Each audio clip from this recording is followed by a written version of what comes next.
యేసుక్రీస్తునందలి విశ్వాసము ద్వారా ఆ పాపం నుంచి విమోచన పొందిన ప్రియ ప్రేక్షక సహోదరులకు ప్రభునామములు శుభములు. ఈ మొదటి ధారావాహికలో మనం చదువుకుంటున్నాం దేవుని యొక్క ప్రేమ మరియు న్యాయం. అందులో 7వ పాఠంకి వచ్చామండి, పాపం యొక్క సమస్య. ఈ పాపపు సమస్య గురించి బైబిల్ చదివిన వాళ్ళందరికీ, విశ్వసించిన వాళ్ళందరికీ తెలిసిన విషయమే కదా. ఇంకా కొత్తగా ఏముంది అనుకుంటున్నారా? ఏముందో మనం ఏం తెలుసుకోవాలో పాఠం చదివితే పూర్తిగా తెలుస్తుంది. మనం పాఠంలోకి వెళ్దాం, దైవ సేవకులను కలుసుకొని కొత్త విషయాలు ఇంకా నేర్చుకుందాం. మరి నమస్కారం డాక్టర్ విల్సన్ గారు. నమస్కారం పాస్టర్ సామ్రాజ్ గారు. నమస్కారం. ఈ ప్రేమ మరియు న్యాయం, దేవుని ప్రేమ న్యాయం అనే ధారావాహికలో 7వ పాఠం. డాక్టర్ గారు, ఇది పాపం యొక్క సమస్య అన్నారు. ఈ పాఠం గురించి క్లుప్తంగా పరిచయం చేయండి. నవీన కాలంలో క్రైస్తత్వం ఎదుర్కొంటున్న అతిక పెద్ద సమస్య ఏంటంటే, ప్రశ్న ఏంటంటే, సర్వశక్తి కలిగిన దేవుడు, సర్వాధికారి, అన్నిటినీ ప్రేమించిన దేవుడు, మరి పాపం ఎందుకు వచ్చింది? అన్యాయం ఎందుకు జరుగుతుంది? సఫరింగ్, మనుషులు ఎందుకు శ్రమలో ఉన్నారు? మీ దేవుడు గొప్పవాడైతే చూపించమనండి అని సవాళ్ళుగా తిరుగుతున్నారు. దేవుడు ఈ సమస్యను ముందటి నుంచే ప్రశ్న, ఏజోళ్ళు ప్రశ్న అనమాట. హబక్కూకు గ్రంథం అంతా కూడా ప్రశ్న. ఏంటి వాళ్ళు అన్యాయం చేస్తున్నారు, వాళ్ళు విగ్రహారాధన చేస్తున్నారు, వాళ్ళేం ఆశీర్వదించబడ్డారు, వాళ్ళే అభివృద్ధి పడుతున్నారు మనం. సో ఇదంతా కూడాను మానవుని ఆలోచనకి, మనకున్న ఆ కొద్ది ఆలోచనకి అన్యాయంగా కనపడుతుంది. కానీ దేవుడు మాత్రం ఓవరాల్గా పైనుంచి చూస్తూ ఉన్నాడు. ఈరోజు మనం all powerful, all good God, why there is evil అన్నది చాలామంది పాస్టర్లు ఏం చెప్తారంటే, నవీన కాలంలో క్రైస్తత్వం అభివృద్ధి పడట్లేదు, ఎందుకంటే ఆ ప్రశ్నకు తగ్గైన జవాబు చెప్పలేకపోతున్నాం, అందుకోసమే నాస్తికత్వం ఎక్కువ పెరుగుతుంది. నాస్తికత్వం ఏమంటారు, ఎథియిజం, దేవుడు లేడు అని చెప్పేవాళ్ళు ఎక్కువ అవుతూ ఉన్నారు. దీనికి ఒక కాలేజీలో చేర్పించి మనుషుల్ని విద్య నేర్పించి జ్ఞానం ఇస్తే కుదరదు.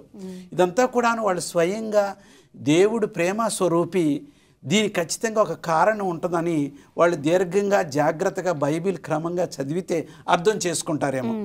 షార్ట్ కట్లో అర్థం చేసుకోవడం చాలా కష్టం. ఈ యొక్క గ్రేట్ కాంట్రవర్సీ అనే పుస్తకం, మహా గొప్ప సంఘర్షణ అనే పుస్తకం 492 పేజీలు ఏం చెప్తున్నారంటే, ఇది here is the mystery which they will find no explanation as long as we are on this earth. ఈ లోకంలో ఉన్నంతకాలం, పాప స్వభావంతో ఉన్నంతకాలం సంపూర్ణంగా దానికి జవాబు ఖచ్చితంగా దొరకదు. కానీ దేవుడు మనకు రక్షణకు సంబంధించిన వర్తమానం మాత్రం ఈ బంగారు గ్రంథంలో దాచిపెట్టాడు. ఏ విధంగా కొంత మనం క్రైస్తవులు ఏ విధంగా దీనికి జవాబు చెప్పొచ్చు అని బైబిల్లో నుంచి కొన్ని కారణాలు ఈరోజు పాఠంలో చెప్పబడి. బాగుందండి, చక్కని పరిచయం చెప్పారు. ఈ పాఠం కోసం లేఖనం వినిపిస్తారా పాస్టర్ గారు? ప్రకటన 21:4 మనం చూడగలుగుతున్నాము. ఆయన వారి కనుల ప్రతి బాష్ప బిందువును తుడిచివేయును, మరణము ఇక ఉండదు, దుఃఖమునైనను ఏడుపైనను వేదనైనను ఇక ఉండదు, మొదటి సంగతులు గతించిపోయినని సింహాసనములో నుండి వచ్చిన గొప్ప స్వరము చెప్పుట వింటిని. అన్నీ గతించిపోయని చెప్తున్నారు. మరి డాక్టర్ గారు, మనకి ఇక్కడ చూసుకున్నట్లయితే ఇంకెంతకాలం ప్రభువా అని ఒక ప్రశ్న మనకు కనిపిస్తుంది ఈ ప్రకటన గ్రంథంలో. ఈ ప్రశ్న అడుగుతున్నది ఎవరు? ఎక్కడి నుంచి జవాబు వాళ్ళు ఆశించి అడుగుతున్నారు? దాని గురించి చెప్పండి. ఇప్పుడు పాస్టర్ గారు చదివిన వాక్య ప్రకారం మిగిలింది ముందంతా కూడా ఎక్స్పైర్ అయిపోయింది, క్రొత్తది న్యూ వచ్చిందనమాట. ఇప్పుడు కంప్యూటర్ యుగంలో ఉన్నా కాబట్టి ఆ భాషల్లో చెప్తున్నాను. 6000 సంవత్సరాలు గతించిపోయింది, 7,000 సంవత్సరాలు అంటే పాపం అనేది రెస్ట్ తీసుకునే సమయం వచ్చింది. సాతాను శోధించడానికి ఎవరు లేరు. 1000 ఏళ్ల పరిపాలన కాలంలో తర్వాత దేవుడు ఇచ్చిన వాక్యం, నూతన భూమిని నూతన ఆకాశాన్ని దేవుడు సృష్టించనై ఉన్నాడు. అది పాతదంతా కూడా గతించిపోయింది, ఎక్స్పైర్ అయిపోయింది, దానికి విలువ లేదు. ఆ కాలం కొరకు మనం ఎదురు చూస్తున్నాము.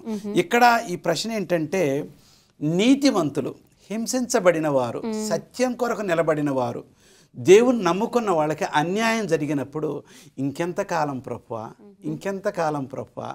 ముఖ్యంగా చీకటి యుగాల కాలంలో ఎంతోమంది బైబిల్ని హత్తుకొని సత్యం కొరకు నిలబడి యెహోవాను విశ్వసించిన వారందరినీ ఆ తల్లి సంఘము మూర్ఖంగా వాళ్ళని హింసించి హతమార్చి సింహం బోనుల్లో వేయించి వాళ్ళని వెంటాడి చంపింది. వాళ్ళందరూ కూడాను వారి ఆత్మ అంతా ఒక బైబిల్ ప్రకారం చెప్పి వాళ్ళందరూ కూడాను ఎప్పుడు వాళ్ళ రివార్డ్ ఎప్పుడు, వాళ్ళ నమ్మకానికి ఎప్పుడు మరి జవాబు వస్తుందని ఎదురు చూస్తున్నారు. యోబు 30:26 నాకు మేలు కలుగునని నేను ఆశించుకొనగా నాకు కీడు సంభవించను. నేను మంచివాడిని, నా బిడ్డలు ఎప్పుడూ ఉదయం సాయంత్రం ప్రార్థన చేస్తున్నారు. ఆయన ఉపోద్ఘాతం ఆయన గురించి రాసినప్పుడు, ఊజు దేశం ముందు యోబు అని ఒక మనుషుడు ఉండెను, అతడు నీతిమంతుడును యథార్థవంతుడును, చెడును విసర్జించి మేలు అరే అంత మంచి రికమెండేషన్ పరలోకం నుంచే రాస్తే, మళ్ళీ 30వ అధ్యాయానికి వచ్చేసరికి నేను మేలు కలుగునని నేను ఆశించుకునగా నాకు కీడు సంభవించను, వెలుగు నిమిత్తము నేను కనిపెట్టగా చీకట కలిగాను. What is this? పాపలోకంలో ఉన్నంత కాలము సాతానుని ఎవరిని వెంటాడుతుందంటే ఎవరైతే ప్రభువుని వెంబడిస్తున్నారో, ఆయన వల్ల ఉన్న వాళ్ళని వదిలేస్తారు. ఎవరైతే దేవుని కొరకు యోబు ఖచ్చితంగా దేవుణ్ణి పట్టుకొని ఉన్నాడు కాబట్టి పరలోకపు సంభాషణలో సాతానుడికి యేసు ప్రభు వారికి సంభాషణ వచ్చి, మరి నీ తరపున ఉన్నట్లయితే ఆయన ఎందుకు కాపాడుతున్నావు, ఆయన ఒకసారి పరీక్షించడానికి నాకు అనుమతి ఇవ్వు, నీ కాపుదల తొలగించు అని అన్నప్పుడు, ఈ విధంగా చేసినప్పుడు యోబు సాక్షి, నేనేం మేలు జరుగుద్ది అనుకున్నాను, నాకు కీడే జరుగుతుంది. ఆఖరికి ఆయన దేవుడు ఎక్కువగా ఆశీర్వదించిన తర్వాత దేవుడు మహిమపరిచాడు. శోధనలో కూడాను నాకు దేవుడు ఇచ్చాడు, దేవుడు తీసుకున్నాడు, దేవునికే మహిమ కలిగిన అలాంటి గొప్ప విశ్వాసం మనకు కలిగి ఉన్నట్లయితే చాలా బాగుండును. మత్తయి సువార్త 27:46 వచనంలో ఏలీ ఏలీ లామా సబక్తాని, నా దేవా నా దేవా నన్ను ఎందుకు చేయను. ఈ పాపానికి అంతటికి జవాబు అదనమాట. ఎవరో కీడు చేశారు, ఎవరో తప్పు చేశారు, మానవునికి శాపం తీసుకొచ్చారు. ఆ శాపానికి బదులు యేసుక్రీస్తు వారే జవాబుదారి అయి సిలువ మీద మరణించారు. కాబట్టి అప్పుడు ఎంతకాలం ప్రభు అంటే సిలువ మీద అప్పుడే గెలుపు దొరికింది, ఇక తీర్పు తీర్చడమే. తీర్పు అయిపోయిన తర్వాత మనందరం కూడా కొంతకాలం మాత్రమే. ఎంతకాలం ప్రభువా? ఇంకా కొంతకాలం మాత్రమే. తప్పకుండా జవాబు దొరుకుద్ది. అంటే ఇంత వేదనతో అడుగుతున్న ఈ ఆత్మల ప్రశ్నలకన్నిటికీ సమాధానం యేసుక్రీస్తు వారి శిలువ మరణం నుండి అందించారని చెప్తున్నారు. బాగుందండి. చిన్న విరామం తీసుకుని పాఠంలోకి వెళ్దాం. వింటున్నారు కదా ప్రియ సహోదరుల, పాపం యొక్క సమస్య గురించి ఇంకా ఆసక్తికరమైన పాఠం. చిన్న బ్రేక్ తర్వాత ప్రేక్షకులకి పాఠంలోకి మరొకసారి స్వాగతం. పాస్టర్ గారు, మరి మన జీవితంలో అనేక విషయాలు సంఘటనలు జరుగుతూ ఉంటాయి. అన్నీ మనకు అర్థం కావు. మనకి కనిపించే విషయాలు మనకు అట్లా చాలా అంశాలు దాగి ఉంటాయి. మరి వీటన్నిటిని మనం అర్థం చేసుకోవడానికి యోబు వారి యొక్క అనుభవం మనకి ఎలాగ ఉపయోగపడుతుంది అంటారు? అందులోంచి మనం ఏం నేర్చుకోవాలి? యోబు యొక్క జీవితంలో మనం చూస్తున్నప్పుడు ఆయన ప్రారంభం నుంచి దాకా సార్ చెప్పినప్పుడు మన మాటలు విని ఉన్నాము. ఆయన ఏ తప్పు చేయలేదు కదా, నేను నిందారహితుడిగా ఉన్నాను, నేను అన్నీ కూడా చేసుకుంటున్నాను, బాగానే ఉంటుంది కదా అని వెళ్ళినప్పుడు శ్రమలు కలుగుతున్నప్పుడు ఆయన దేవుణ్ణి ప్రశ్నించడము ప్రారంభించినట్లు చూస్తున్నాం. దూషించలేదు దేవుణ్ణి, కానీ ఎందుకు ఈ శ్రమలు నాకు వచ్చినాయి అని ఆయన అడుగుతున్నట్లు మనం చూస్తున్నాం. కానీ 38వ అధ్యాయానికి 1 నుంచి 12 వచనాలకు వచ్చేటప్పటికి వాళ్ళు యోబును తన యొక్క మిత్రులందరూ కూడా వాళ్ళకి తెలిసింది ఇది చేసి ఉండొచ్చు, ఇది చేసావేమో, ఇలా చేసే ఫిలాసఫీలన్నీ కూడా మాట్లాడుతున్నప్పుడు దేవుడు 38వ అధ్యాయానికి వచ్చేటప్పటికి ఎవరిడు మూడుకులా మాట్లాడుతున్నాడు అని గద్దించి ఆయన ఇంటర్వ్యూ అవ్వాల్సి వచ్చిన పరిస్థితిని మనం చూస్తున్నాము. అక్కడే కాకుండా 42వ అధ్యాయంలో కూడా మనం చూస్తున్నప్పుడు యోబు దేవుని యొక్క మాటలు విన్న తర్వాత ఆయన అర్థం చేసుకున్నాడు.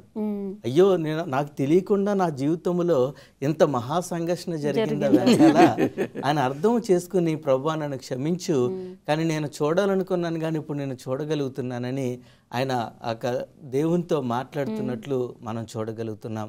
అంటే దీన్ని బట్టి మనకు అర్థం చేసుకోవాల్సింది, మనందరికీ కూడా ఈ గ్రంథము లేకపోతే ఈ యొక్క యోబు చరిత్రను ఎందుకు ఇచ్చారంటే మనందరము కూడా మహాసంఘర్షణలో ఒక భాగముగా ఉన్నాము. ఒక్కొక్క సమయంలో ఒక్కొక్కరికి ఆ యొక్క పరిస్థితుల్లోంచి వెళ్ళవలసి వచ్చినప్పుడు అంతా నాకు తెలుసు అని మనం ఉండకూడదు. నేను ఎంతో నీతిమంతుడిని కదా, నాకు ఎందుకు ఇలా జరిగింది అని మనం అనుకోకుండా మరి దేవుని చిత్తం ఏంటో తెలియదు, ఒకవేళ నన్ను పరీక్షించటానికేమో, లేకపోతే నా విశ్వాసాన్ని బలపరచటానికేమో, లేకపోతే నా తోటి వారు ఉన్నవారు నన్ను చూసి వారు విశ్వాసులుగా బలం పొందడానికి, మహిమపరచటానికి, ఇవన్నీ కూడా మనం ఆలోచించుకుని మనకు తెలియనప్పుడు మాట్లాడకుండా ప్రార్థన చేసుకుంటూ ఉంటాము. చాలా మేలైనదిగా మనం చూడగలుగుతున్నాము. చాలా బాగుందండి. డాక్టర్ గారు, మరి దేవుడు అంటున్నారు కదా, నా తలంపులు మీ తలంపులు వంటివి కదా, మీ మార్గాలు నా మార్గాలు. అసలు దేవుని తలంపులకి మన తలంపులకి ఉన్న తేడా ఏమంటారు? దేవుడు మానవుని సృష్టించినప్పుడు ఆయన ఒక మనసుగా ఉండాలని, ఆయన తన బిడ్డలుగా ఉండాలని, దే వాస్ వన్ హార్మనీ, ఒకే పద్ధతి ఉన్నది.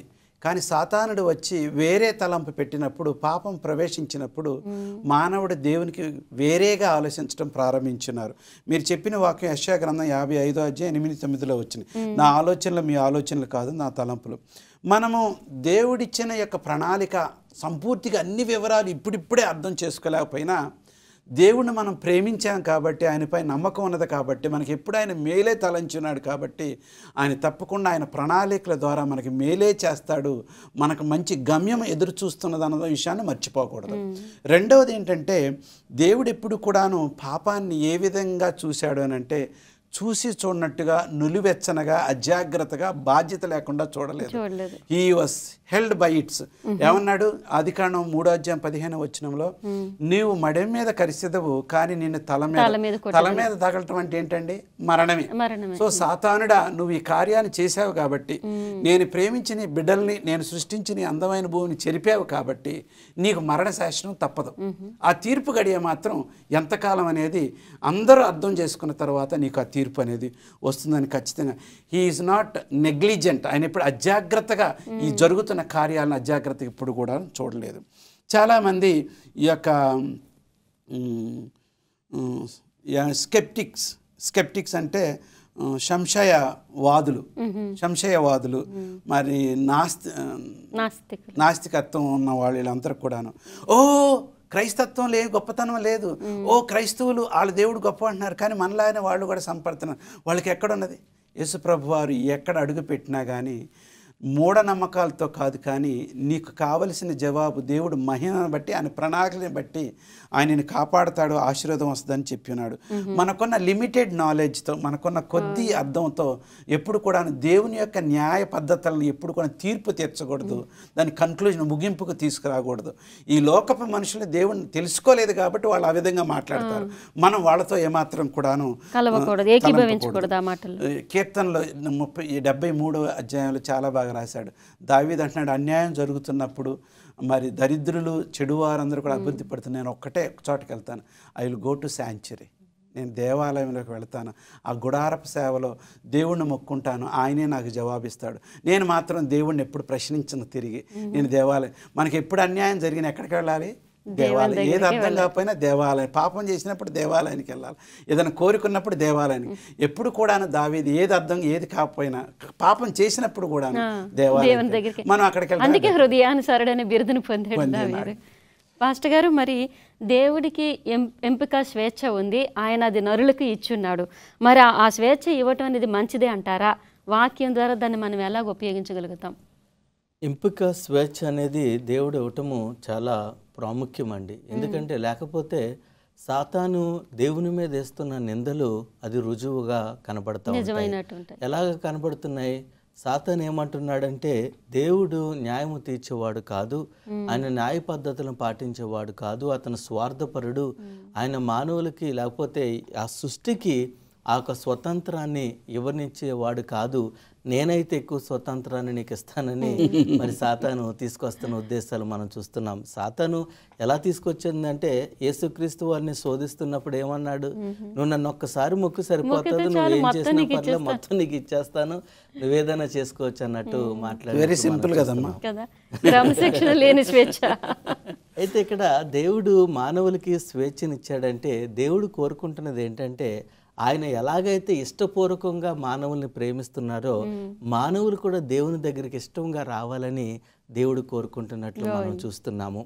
మరి సిఎస్ లూయిస్ గారు వారు ఏమంటున్నారంటే, ఈ స్వేచ్ఛను దేవుడు మానవులకి ఇవ్వటం మంచిది, ఇవ్వకపోతే మానవులందరూ కూడా ఒక మెకానిజం లాగా లేకపోతే ఒక రోబోట్ లాగా ఉన్నట్లయితే అదంత బాగోదు అని చెప్తూ జీవితం అంతా కూడా ఆటోమేటిక్ వెళ్ళిపోయే పరిస్థితిలో ఉంటుంది. మనం కూడా ఆలోచించినప్పుడు మన పక్షులను చూస్తూ ఉంటాము, అన్నీ కూడా చూస్తూ ఉంటాము. వాటిని ఆర్టిఫిషియల్గా చేసుకుని మనం పెట్టుకుంటే ఏదో కొద్దిపాటి సమయానికి ఏదో ఆనందం కలుగుతుంది, కానీ అదే చూసేటప్పటికి ఇంకా దానివల్ల మనం ప్రేమను పొందలేము, ఏం చేయలేనప్పుడు ఇంకా ఇసుకొచ్చేస్తూ ఉంటుంది. అందుకని దేవుని యొక్క విషయంలో కూడా చూసుకున్నప్పుడు దేవుడు ఆ స్వతంత్రాన్ని ప్రజలకు ఇచ్చిన తర్వాత కూడా ఏమన్నాడంటే, ఇదిగో ఇజ్రాయేల్ ప్రజల యొక్క ఉద్దేశంలో చూసుకున్నప్పుడు ఈ న్యాయ పద్ధతులను పాటించు, నువ్వు ఇన్ని తరముల వరకు ఆశీర్వదిస్తావు నువ్వు వద్దనుకున్నట్లయితే నువ్వు పాటించొద్దు, నీ పరిస్థితి ఎలాగ ఉంటుంది. స్వేచ్ఛను దేవుడిచ్చి ఆ దేవుణ్ణి అంగీకరించిన వాళ్ళకి ఎట్టి శ్రమలు ఉన్నా కానీ వారిని ప్రేమించి వారికి తోడుగా ఉన్నట్లు మనం చూడగలుగుతున్నాము. దాని ఫలితాన్ని కూడా ముందుగానే చెప్పాడు కాబట్టి ఆయన అందులో కఠినము కానీ ఏమి కనిపించట్లేదు. చిన్న విరామం తీసుకుందామండి. చిన్న బ్రేక్ తర్వాత పాఠం చివరిలోకి వెళ్దాం. పాపం యొక్క సమస్య గురించి తెలుసుకుంటున్నాం. చివరిలో ఏముందో చూద్దాం. డాక్టర్ గారు, ఈ లోకం ఇప్పుడు ఇంతగా చెడిపోయి ఉంది, పాపంతో నిండిపోయి ఉంది కదా, మనుషులు కూడా అందరూ దానికి లోబడినట్టున్నారు. ఇలాంటి సమయంలో ఈ లోకంలో దేవుడి మీద నమ్మకం ఉంచగలగటానికి అవకాశాలు ఏ విధంగా అది సాధ్యమో చెప్తారా? చాలా పెద్ద ప్రశ్న అడిగారు. అంటే ఒక నిమిషంలో చెప్పే జవాబు ఇది కాదు. కానీ ఈ యొక్క పాఠంలో రాయబడింది ఏంటంటే ప్రేమ ఉంది, చెడుతనం ఉంది. చెడుతనం తాత్కాలికమైనది, ప్రేమ శాశ్వతమైంది. ప్రేమ దేవుని దగ్గర నుంచి వచ్చింది, ఈ యొక్క చెడుతనము సాతాను దగ్గర నుంచి వచ్చింది. ఈ రెండు లక్షణాలు లోకం తెలుసు కొంతవరకు, కానీ ఆ తెలిసిన జ్ఞానాన్ని జీవితంలో అలవర్చుకోవడానికి చాలామంది సందేహిస్తున్నారు. ఎందుకంటే చెడులో ఎక్కువ షార్ట్ కట్ మెథడ్, సుఖము, అనుభవాలు, ఆకర్షణీయము, అలంకరణ ఉంది చెడులో. కానీ మంచిలో మాత్రం దీర్ఘశాంతము, క్రమశిక్షణ ఎవరు ఇష్టపడలేదు. నీతి నిజాయితీ ఉంది. అందుకోసం మీరు ఏ మార్గం చూసుకుంటారో, విశాలమైన మార్గమా, ఇరుకైన మార్గమా అని యేసుప్రభు వారు మొట్టమొదటి ప్రసంగం చేసిన తర్వాత ఆఖరి భాగంలో మత్తయి 7వ అధ్యాయంలో మనం చూడగలుగుతున్నాం. ఈరోజు పాఠంలో ఏం చూస్తుందంటే the earth was dark through the misapprehension about God. దేవుడు మంచివాడు కాదు, ఈ స్తోమత ఆయనలో లేదు చెడుతనాన్ని ఎదిరించడానికి. మొదటి ప్రపంచ యుద్ధం, రెండవ ప్రపంచ యుద్ధం, లోకంలో జరుగుతున్న కరువులు, అన్యాయాలు, దేవుడు అన్ని చూసి మెదలకుండా ఎక్కడో ఉంటున్నాడు. ఆయనకి ఆ స్తోమత లేదే, సామర్థ్యం లేదని అందరూ ఆలోచిస్తూ తప్పుడుగా అర్థం చేసుకుంటున్నాడు. మనకి ఇదంతా కూడా వచ్చింది ఎందుకనంటే మనకి స్వేచ్ఛాభావం ఇవ్వటం వల్ల. ఆదామవ్వకి స్వేచ్ఛ ఇవ్వకపోయినట్లయితే దేవుడికి ఇంత నిందలు వచ్చాయి కాదు, ఇంత శ్రమ పడని అవసరం లేదు, దేవుడు మానవతారం ఎత్తన అవసరం లేదు. ఆ స్వేచ్ఛ అనేది మహా విలువైనదని మనుషులు అర్థం చేసుకోవాలి. దాన్ని తప్పుడుగా ఉపయోగించడం వల్లనే ఇదంతా కూడా మనకు వచ్చిందనే విషయాన్ని ఎప్పుడు మర్చిపోకూడదు. God is looking through. We are looking through the clouds and we are confused, but God is looking from above. He understands everything and everything is under His control. ఆ మాట మాత్రం చాలా బాగా నచ్చింది. మనము ఈ యొక్క మేఘాల గుండా చూసినట్లుగా గలిబిలిగా ఉందంతా కూడా, మార్గం కనపట్లేదు, మసకగా ఉంది. కానీ పరలోకం నుంచి దేవుడు మాత్రం ఆయన చూసినప్పుడు ఎప్పుడు, ఎలాగా, ఎట్లాగా తన ప్రియులు ఏ విధంగా చేయాలని స్పష్టంగా ఆయన చేతిలో ఉంది. సమస్తం ఆయన అధికారంలో ఉందన్నమాట. 57వ పేజీలో, ఎడ్యుకేషన్ అనే పేజీలో, in the annals of human history, మానవుడి చరిత్రలో, in the rise of and fall of nations, దేశాలు పెరిగి రాజ్యాలు వస్తూ ఉండగా, God behind the screen is observing, He is controlling, He knows when to intervene. ఏ సమయంలో ఏ విధంగా అని 57వ పేజీ విద్య, దాంట్లో ఎలన్ వైటమ్ గారు రాసిన పుస్తకం ఉంది. రోమా 8:18లో ఒక మంచి, మనం దేవుని పక్షమున కాబో మహిమ ఎదుట ఇప్పటి కాలపు శ్రమలు ఎన్నతగినవి కావని ఎంచుకొనుచున్నాను. అంటే దేవుడు పెద్ద అవకాశాన్ని, పెద్ద భవిష్యత్తుని ఏర్పాటు చేస్తున్నాడు.